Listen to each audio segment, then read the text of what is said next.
Bonjour et bienvenue dans cette présentation du logiciel Mur de soutènement, un outil de dimensionnement et de vérification des murs de soutènement en béton armé. Dans cette vidéo, nous allons vous présenter les principales fonctionnalités de l'application Mur de soutènement, notamment l'assistant de création de projet, les couches de sol, les charges et surcharges, le calcul et les vérifications, les résultats et diagrammes et bien d'autres points. Alors sans plus tarder, commençons. 1.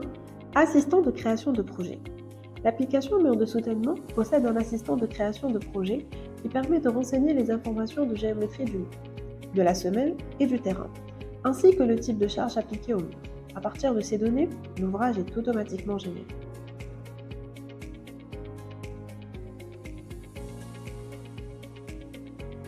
2.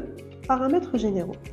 Si l'utilisateur ne souhaite pas utiliser l'assistant de création de projet, il peut renseigner manuellement toutes les données du projet, y compris la typologie du mur, les caractéristiques des matériaux utilisés, les données géométriques et les actions qui interviennent dans le calcul de l'ouvrage. Les données générales du terrain peuvent également être paramétrées dans une fenêtre unique. 3. Interface du logiciel. L'interface générale du logiciel permet de revenir sur les différentes données introduites précédemment et de configurer les options de calcul, notamment les coefficients de glissement et de renversement, ainsi que les données de prédimensionnement. 4. Couche de sol. Le logiciel Mur de soutènement permet d'introduire différentes couches avec leurs propres caractéristiques physiques ou graphiques, représentées par des couleurs différentes et modifiables à tout moment. 5. Géométrie du mur. Le mur peut être divisé en tronçons avec des épaisseurs différentes pour chaque tronçon, générées en introduisant des recouvrements entre les tronçons ou pas. La semelle du mur peut également être modifiée de manière similaire.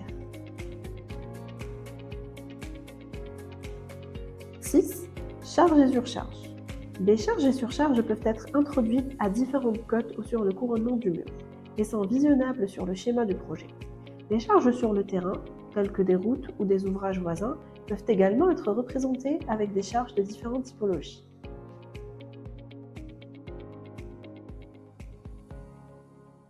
7.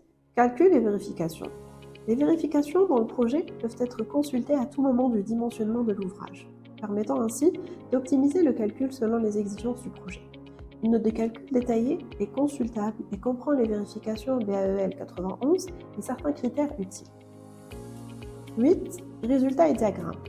Les diagrammes des efforts normaux tranchants peuvent être consultés à chaque étape avec les valeurs numériques. Il est possible de vérifier le cercle de glissement au coefficient introduit dans les données générales. 9. Phase de projet. Le logiciel intègre une notion de phasage qui permet d'introduire une phase de service, durant laquelle l'ajout d'un remblai aura une incidence sur les résultats de calcul, ainsi que le changement au niveau de la nappe phréatique. Les résultats des différentes phases seront dissociés dans la note de calcul. 10. Ferraillage. L'onglet Armature introduit des fonctionnalités différentes, permettant notamment de modifier la proposition de ferraillage du logiciel et de reprendre les vérifications en conséquence, sans modification de la géométrie du mur. Il est aussi possible d'ajouter des armatures de renfort, selon les résultats obtenus dans la note de calcul par exemple. 11. Récapitulatif et plan. Enfin, l'ensemble des résultats de calcul et les vérifications réglementaires peuvent être synthétisés dans une note de calcul paramétrable. La note de calcul comprend l'ensemble des hypothèses de calcul, les combinaisons, les charges ainsi que les résultats de calcul. Le fichier peut alors être exporté à différents formats, en l'occurrence PDF ou Word. Il en est de même pour les plans d'exécution, qui comprennent le coffrage, le ferraillage et la nomenclature des aciers. La composition du plan peut notamment être revue pour l'export vers des plans DWG ou PDF. Nous espérons que cette présentation vous a donné un aperçu complet de l'application Mur de soutènement et de ses fonctionnalités. Nous vous remercions et nous vous invitons à nous contacter pour plus d'informations. À bientôt sur notre chaîne.